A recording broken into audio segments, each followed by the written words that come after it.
剧烈且响彻云霄的爆炸声瞬间传遍了整个金陵，甚至将整座城市从夜里惊醒。而爆炸发生的山谷，原本茂密的植物被爆炸摧毁无数，形成了一个半径数百米的圆形空白。常胜伯已经完全没有了任何存在的痕迹，整个人已经完全气化，连分毫残渣都没有剩下。至于所谓的肉身死而魂魄生，不过就是一个幌子，一张骗他们慷慨赴死的空头支票。常胜伯也是到死的那一刻才知道，英主30年前在他们泥丸宫内留下的根本就不是什么能保一缕魂魄的阵法，而是一个威力极大的自毁阵法。遇到生死关头，以为这是重生的希望，却没想这是与敌人同归于尽的手段。而爆炸发生时，与常胜伯不足2米距离的叶晨也同样消失得无影无踪。地面上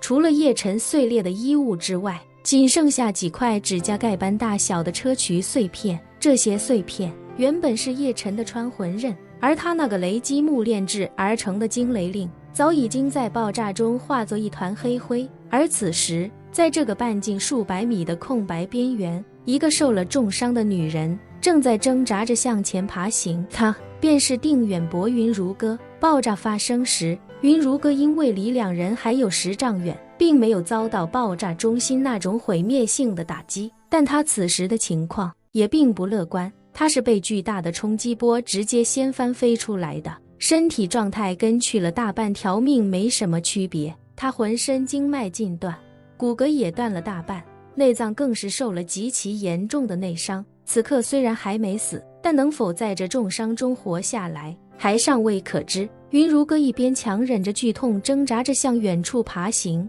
一边气喘吁吁，却又完全无法控制的低声咒骂：该死的英主，竟然骗了我们整整30年。打开泥丸宫之后，哪有什么肉身死而魂魄生的好事，都是骗人的鬼话。这个狗娘养的只是把我们4人当成了人肉炸弹，骗我们说遇到生死危机时可以留下一缕魂魄，夺舍重生，给我们生的希望。但实际上这个王八蛋是想让我们在遇到强敌遭遇生死危机时打开泥丸宫，跟敌人同归于尽。这一招实在是太高明了，因为能把我们逼到绝路的敌人对那个王八蛋以及整个破清会也必然会有很大威胁。而有了这个开泥丸宫的骗局，就能让我们4个在最关键的时刻毫不犹豫地与敌人同归于尽，以死来为那个王八蛋解决掉所有隐患。英主啊英主，常胜伯说的对，你实在是太阴毒了。想到这里，他不禁呢喃：我们4人为你效力多年，你却从未将我们当人看待，在你眼里，我们跟那些浑身绑着炸药的人体炸弹有什么区别？云如歌咬紧牙关，继续向着远处艰难爬行。与其这样，还不如趁机人间蒸发，待伤好之后再找个合适的地方隐居，好好度过仅剩2年多的余生。对他而言，自由自在地活上2年，也比回去跟着英主再活200年要好得多。一念至此，他强忍剧痛，继续向大山深处艰难爬行。时间退回到3分钟前，距离爆炸地点不远的香榭丽温泉酒店，安家人已经被洪武安排在了此前腾退的一栋半山别墅内。听得不远处雷声阵阵，一家人都感觉到这雷声的不寻常，一个个面色忐忑焦虑，尤其是老爷子安启山，急得在房间里来回踱步，一刻也停不下来。洪武见状，连忙上前安慰道：老爷子您不用担心，叶大师实力通天，这阵阵雷声定是叶大师召来的天雷，估计那个杀手现在已经被叶大师劈成灰了。安启山喃喃道：你说臣儿可召唤天雷？那是当然。洪武重重地点了点头，一脸神往地说道：叶大师的天雷，在下有幸见过几次。雷来之时，天空乌云密布，电闪雷鸣，天雷自天而降，震耳欲聋，地动山摇，简直如天神下凡。这安家人一个个都目瞪口呆，而安启山也一脸惊骇，这怎么可能？洪武嘿嘿一笑：嗨，老爷子，这有啥不可能的？之所以觉得不可能，那是不了解其中奥秘。叶大师说过，召唤天雷乃是阵法作用。阵法这东西，我个人理解就跟原子能没啥区别。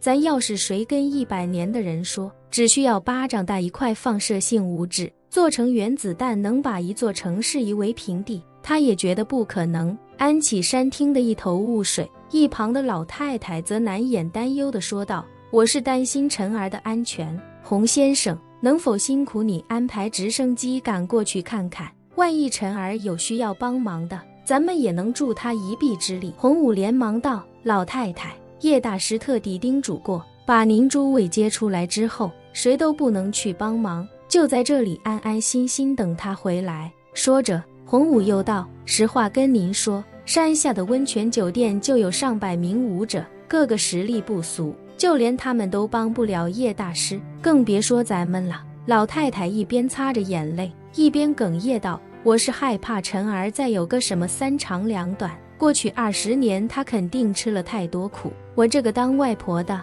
实在不愿她再有任何危险。安启山轻轻拍打着老太太的后背，安慰道，你也不用太过担心，晨儿现在是有大本事的人，与咱们早已不在一个段位，我们就算想帮他也帮不上什么，还是遵照晨儿的吩咐，在此耐心等待吧。话音刚落，别墅外忽然发出一声惊天动地的炸响，巨大的声浪将家教的钢化玻璃都震得粉碎，所有人都下意识地蹲在地上。待爆炸声过后，老太太忽然觉得心脏一阵剧痛，哭着问道，刚才那是怎么了？晨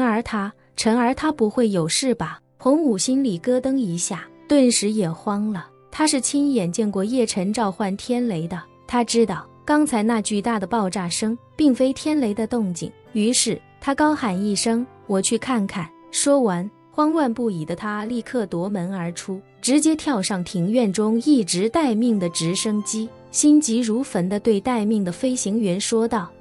快起飞。这时一个人影快速跑出，只见李亚林3两步跳上直升机，脱口道，洪先生，我跟你一起去。洪武连忙道，李探长，我奉叶大师之命保护你和安家人的安全，你还是留在这里吧。李亚林摇头道，洪先生别忘了，我是警察，如果真有什么意外，在勘测现场这件事上，没人比我更专业。洪武想了想，便答应下来，道，那就辛苦李探长了。说罢，他便对飞行员说道，起飞。直升机加大油门拔地而起，载着2人朝着万柳山庄疾驰而去。靠近万柳山庄上空的时候，洪武已经借着月光看到了远处山谷中那诡异的圆形空白，于是他立刻指着那个空白区域对飞行员说道，快往那儿飞。飞行员操控直升机急速前往那个诡异的山谷，离近之后，洪武和李亚林发现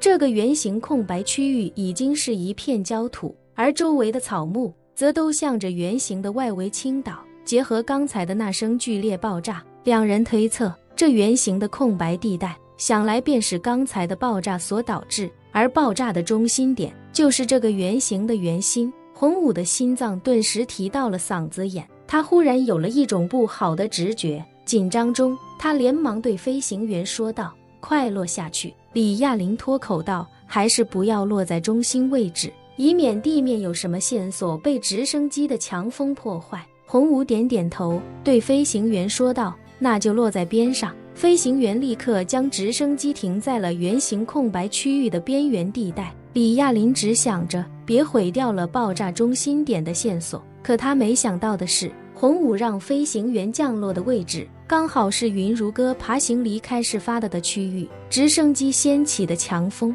在一瞬间便将云如歌留下的痕迹彻底抹去，而此时焦急不已的洪武还不待直升机完全停稳，就已经拉开门跳了下去。李亚林也紧随其后，他快步跑向爆炸的中心，惊骇不已地发现中心点的地面已然被高温灼烧的发硬并且皲裂，地上竟然还印着一个黑色的人形轮廓，不知是不是爆炸时留下的人体痕迹。洪武忽然在地面看到几个反光的碎片，捡起来一看，才发现是贝壳之类的碎片，随即他立刻想起叶晨当初在拍卖会上曾经以过亿的高价拍的一件砗磲，那次拍卖在金陵引发不小的震动。如今看来，这碎片与砗磲的光泽纹路极其相似。想到这里，洪武一颗心顿时沉到谷底。李亚林见他看着手中的贝壳碎片，表情骤变，